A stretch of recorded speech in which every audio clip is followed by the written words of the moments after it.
Hello, everyone. I just got back from watching this. I don't have anything written down or whatever. I ain't got no script for this. I'm just giving a straight up review of this, first impression, everything. Just right after I get home from seeing this. I'm not even gonna make a spoiler free review for this. So spoilers ahead. Just telling you now. But I've got to say honestly, this movie is god awful. This is really, honestly, I cannot stress this enough.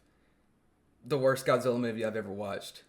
Somehow, there is a Godzilla movie worse than All Monsters Attack. I didn't think it was possible, but Adam Wingard managed to do it. I don't get it either. So, oh my god, where do you even start with this? There's so much to talk about, and I honestly I hate reliving it even because it was possibly the most miserable movie experience I've ever had. So let's just start at the beginning, I guess. Immediately, okay, not the very beginning. I'm going to talk about Godzilla's beginning first because that's really where the problems here start. So Godzilla comes in. Immediately, there's problems. This is something that will be seen for the rest of the movie. For some reason, he walks like the 1998 Godzilla through the entire movie. I have no idea why. I have no idea why this was considered to be a good idea by anyone, but that's what we ended up with. And immediately, again, some of Adam Wingard's problems from the previous movie start to reappear. Physics are non-existent, and I know that's not usually a big deal with kaiju movies anyway. But another problem that will reappear later, as you probably already guessed from just the trailer of the movie, Godzilla runs like a person. And that's a problem for a number of reasons, but Godzilla is not an ape. He's not a humanoid. Yet he runs like a human being. That doesn't make any sense to me. That's not how he's built to even walk or run. Speaking of that, he's not built to walk like Godzilla in 1998 either. He has an upright body. He doesn't have a freaking iguana body or a dinosaur or just a normal dinosaur body or whatever. But anyway, he's jumping in that first part, and the whole scene is just goofy. And this is sort of what I expected going into the movie anyway. That doesn't make it any less bad. But this is somewhat what I expected going into it anyway. Though most of the Godzilla parts in this movie really look like something that would have been done in the very late 60s Showa era and very early 70s Showa era, when they made all of pretty much the worst Godzilla movies ever. Just to put it in simple terms. And unfortunately, that's what we've gone back to. Why? I don't know. And to be honest, this is, I noticed some of it going in this direction in Godzilla vs. Kong. It definitely wasn't anywhere near this extent, but there was starting to be some goofiness. And I gotta tell you, I've already said this to some other people, but I just need to say this in the review too, just to get across my point here of how miserable I was watching this movie.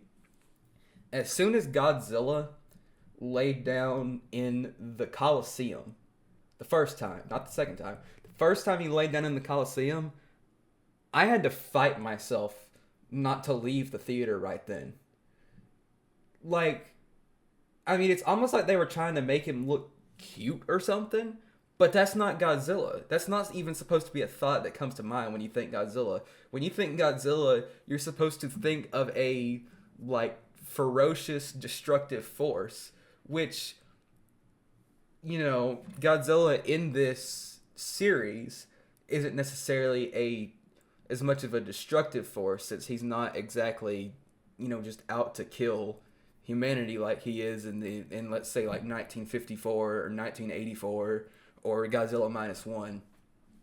But he is still a kaiju. And in this movie, he's presented. Honestly, he's not even presented like an animal of any sorts. He's just.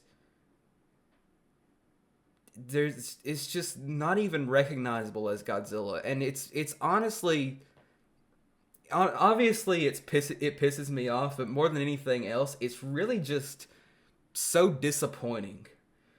Because, I mean, you had Godzilla 2014, which was a really good movie. And I think one of the things that made that movie so good is how grounded in reality it was. I mean, obviously, it's not fully grounded in reality because, I mean, there's kaijus and everything like that. But it was grounded in reality as much as it could be with giant monsters.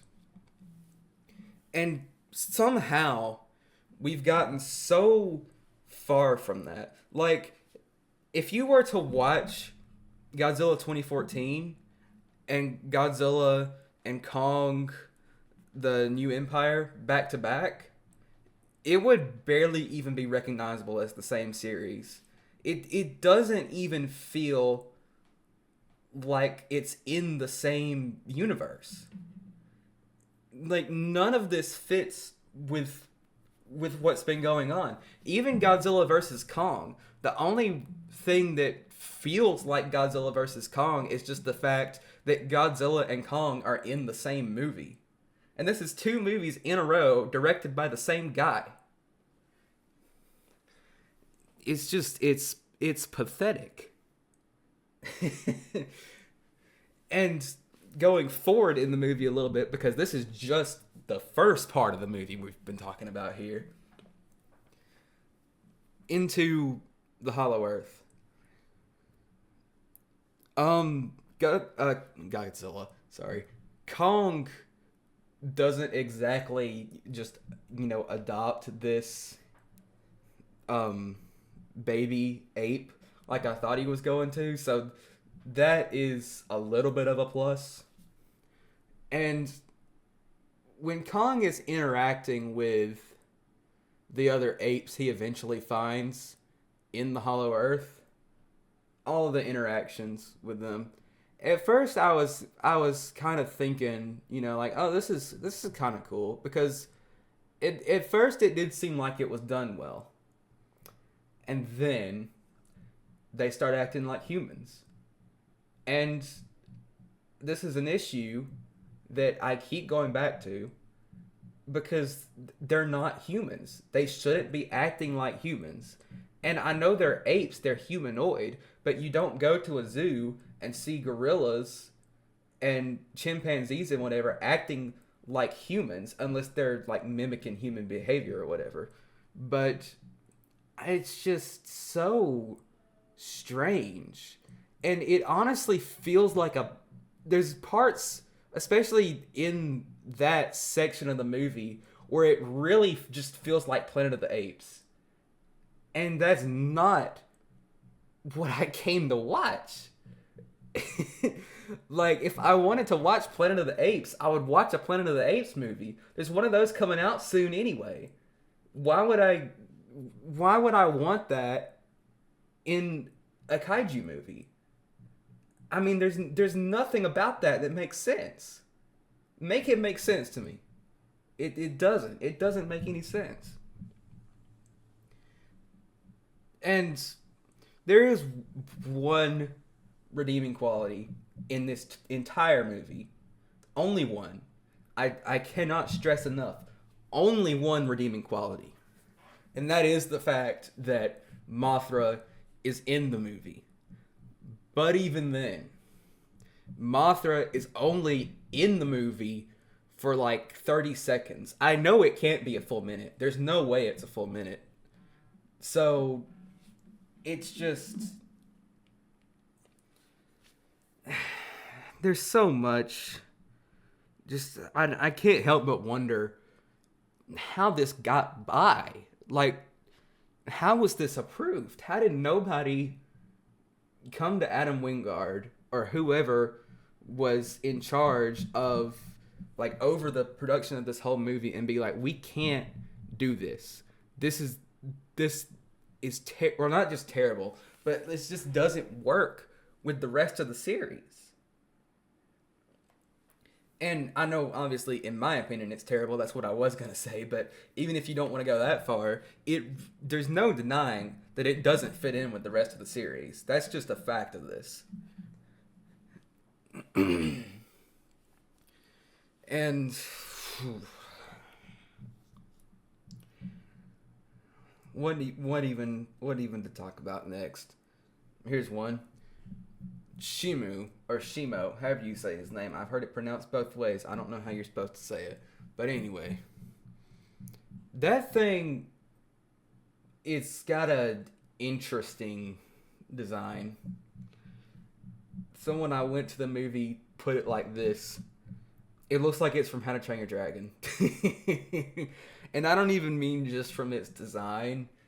I'm also talking about the CGI. Like, for some reason, the CGI on Shimo, whatever, specifically, is so much worse than the CGI on everything else in the movie.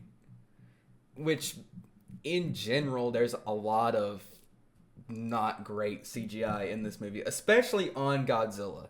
Half the time, Godzilla looks like he was made on somebody's laptop using Blender. And I don't mean somebody who works for the movie studio. I mean some guy who just bought Blender or downloaded Blender and started trying to make a Godzilla model and trying to make animations with it. That's what it looks like. And I will give them this. They did explain why Godzilla is pink. They did explain why Godzilla turns pink. There is an actual explanation in the movie for that, so I will give them credit for that. The pink still looks awful on Godzilla. Put it on literally any original monster and it's fine, but it looks awful on Godzilla. But anyway, going past that, because I've already talked about that enough. I talked about that in my last video about the trailer.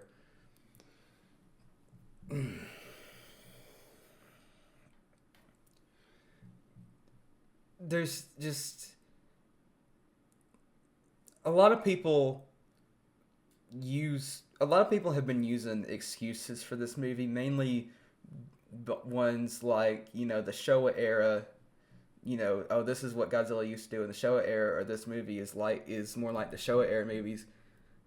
But first of all, the entire Showa era is not like that. I mean, I feel like these people are forgetting that Godzilla 1954 is part of the Showa era. And for years, that was considered to be not only the best Godzilla movie, but the most serious Godzilla movie and the most emotional Godzilla movie. And that wasn't really fully replicated again until Godzilla -1. But the Showa era for a little while did attempt to keep some seriousness to it. And then they kind of lost their way with that. And that's where they really fell off, and the movie started not doing as well because people didn't like it. They tried to appeal to kids. That was their main mistake, is trying to appeal to kids.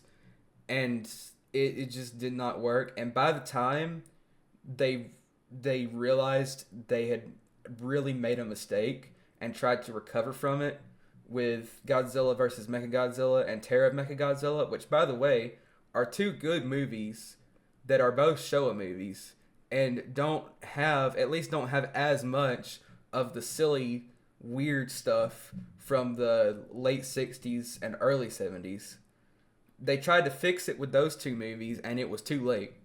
And I have a feeling that that's what's going to happen here if there's even another movie made after this. I don't know. I guess it really just depends on how well it does, because we've seen over the past few years especially that all movie studios care about right now is money. They don't really care about how good the movie is as long as people are going to see it, which, I mean, it is a business. So I guess if you're just looking at money, that makes sense. But we've gotten some god-awful movies out of it. And that's not to say there hasn't been any good movies in this time. I mean, I went to see Dune Part 2 recently. That movie's really good. And, you know, Godzilla Minus One, for example, is a great movie. It is from Japan, though. It's not from Hollywood, but it is a great movie.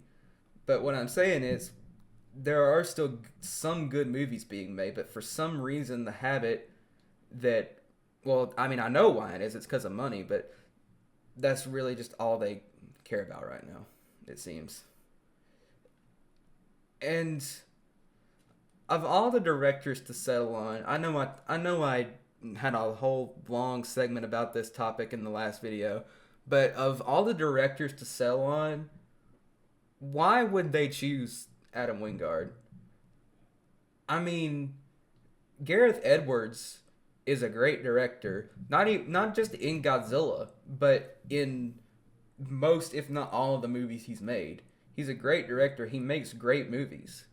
And Michael Dougherty made Godzilla King of the Monsters, which, in my opinion, is one of the best Godzilla movies.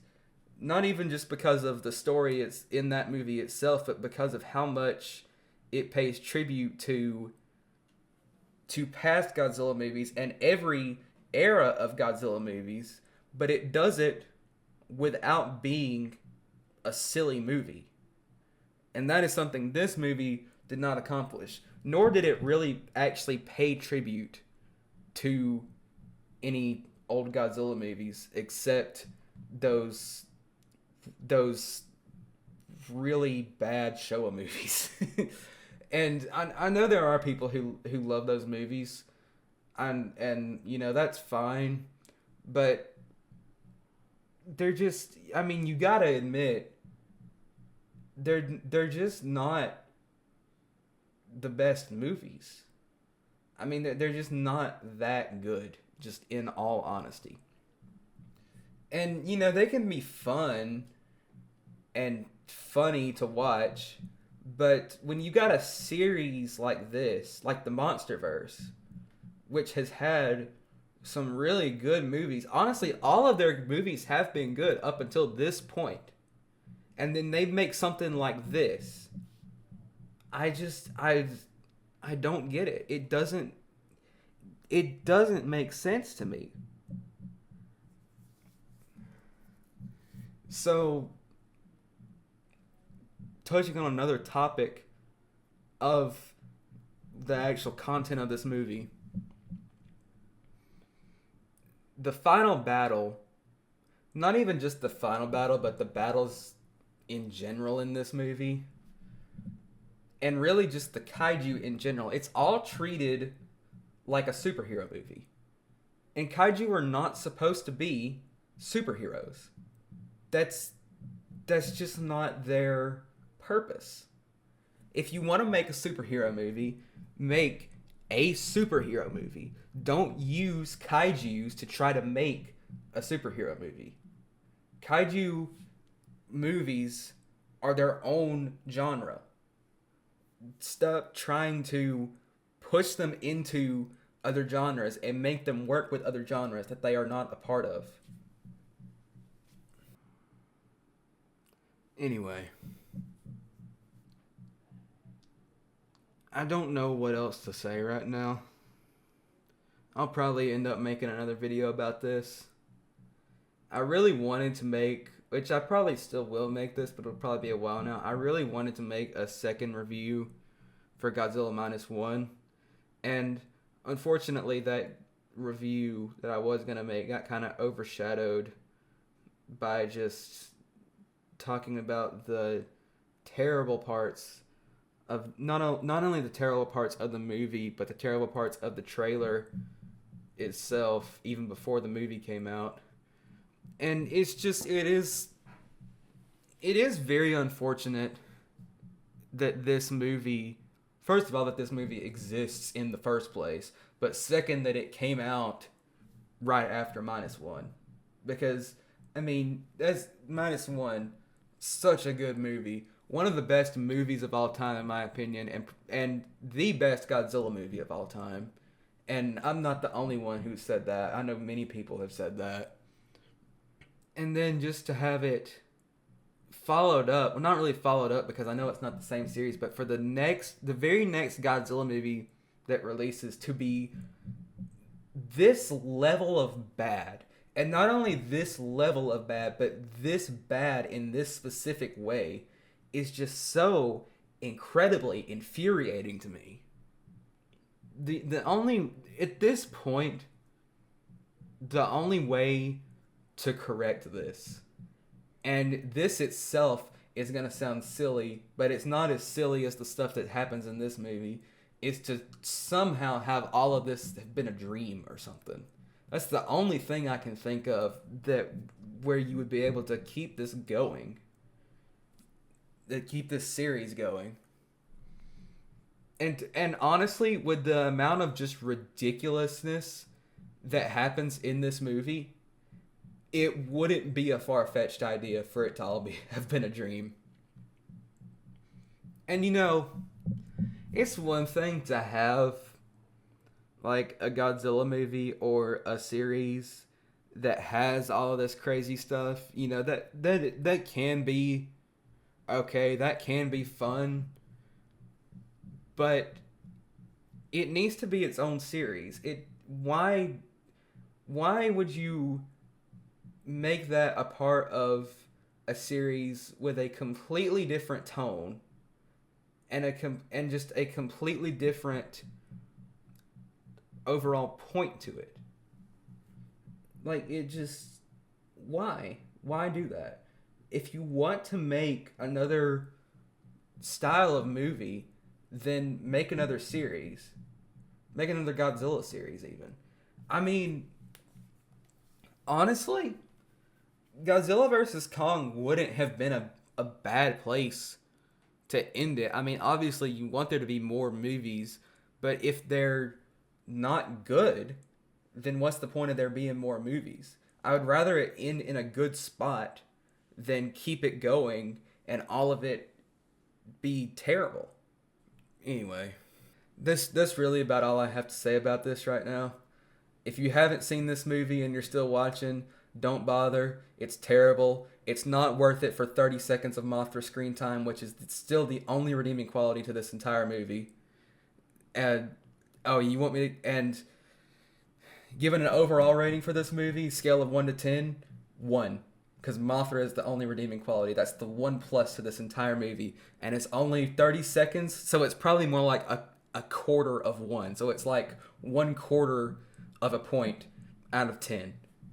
Anyway, that's all I have to say for now. Like I said, I'll probably make another video about this. Anyway, see ya.